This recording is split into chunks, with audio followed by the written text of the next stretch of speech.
Assalamualaikum warahmatullahi wabarakatuh. Perkenalkan kami dari kelompok 1. Di sini akan menjelaskan materi tentang rekayasa perangkat lunak metode DevOps atau Development Operation. Perkenalkan, nama saya Nadia Miladun Karohmah. Di sini saya akan menjelaskan materi ini bersama ketiga teman saya. Yang pertama, Maulidia Homsil Amrin, yang kedua Vika Mayanti, dan yang ketiga Andi Kuswoyo. Jadi, di sini kita akan menjelaskan yang pertama ada pengertian DevOps, yang kedua ada tahapan dan gambar siklus DevOps, yang ketiga ada kekurangan dan kelebihannya, yang keempat contoh studi kasus dari metode DevOps, yang kelima ada referensi yang kita gunakan untuk menyusun hasil diskusi ini. Yang pertama ada pengertian DevOps. Apa sih itu metode DevOps? Metode DevOps atau Development Operations adalah metode pengembangan dengan memanfaatkan kolaborasi dan komunikasi antara tim pengembang atau dev, perangkat lunak, dan tim operasional atau ops, perangkat lunak. DevOps bertujuan untuk menciptakan kolaborasi, interaksi, dan empati lintas fungsi dan divisi. Selanjutnya, yang kedua yaitu tahapan dan gambar siklus metode DevOps. Di sini ada 8 tahapan. Yang pertama ada plan. Di sini, tim pengembang akan melakukan proses identifikasi tujuan dan persyaratan untuk merancang dan mengembangkan perangkat lunak. Yang kedua ada code. Pada tahapan ini, kode aplikasi dikembangkan dengan menggunakan bahasa pemrograman yang sesuai dan dikelola dengan menggunakan sistem kontrol versi. Dilanjutkan yang ketiga ada build. Pada tahap build di sini bermaksud mengubah kode dari developer menjadi sebuah aplikasi. Selain itu, terdapat proses evaluasi untuk mengukur tingkat kesesuaian hasil pengembangan perangkat lunak. Yang keempat ada tes.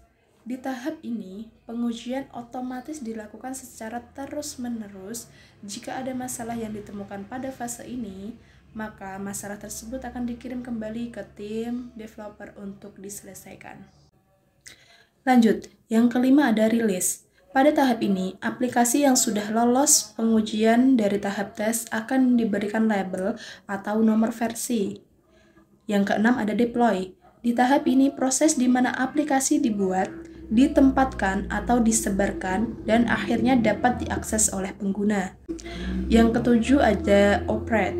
Pada tahap operate ini, tim operation akan memastikan aplikasi dan infrastruktur berjalan sebagaimana mestinya. Dan yang terakhir ada monitor.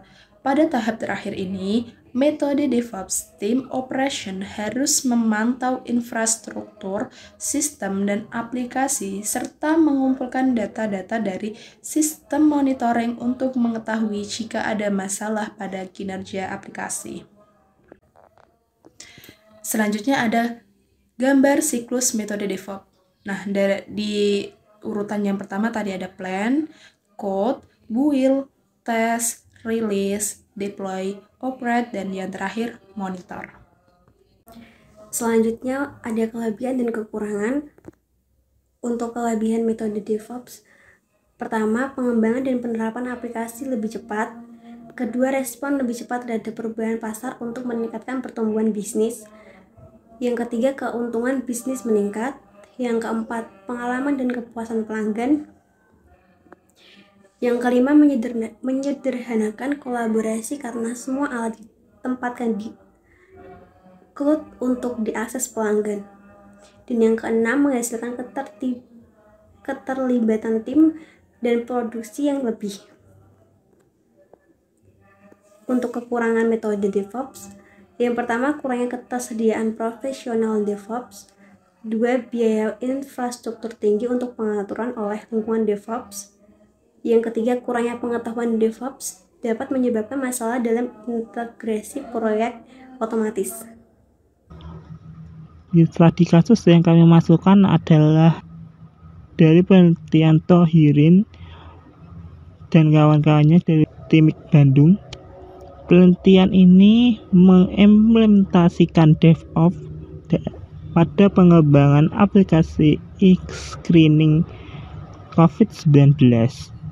Aplikasi ini berbasis web dengan menggunakan bahasa pemrograman PHP serta framework Laravel.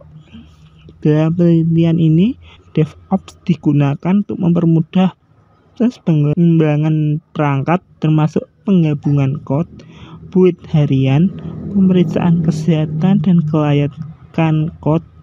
Setiap kali ada commit status dari pengembang. Penelitian ini menggunakan GitLab sebagai alat bantu untuk proses pengembangannya. Yang terakhir ada referensi. Di sini kami mengambil 3 referensi jurnal, bisa dilihat di PPT-nya untuk referensinya.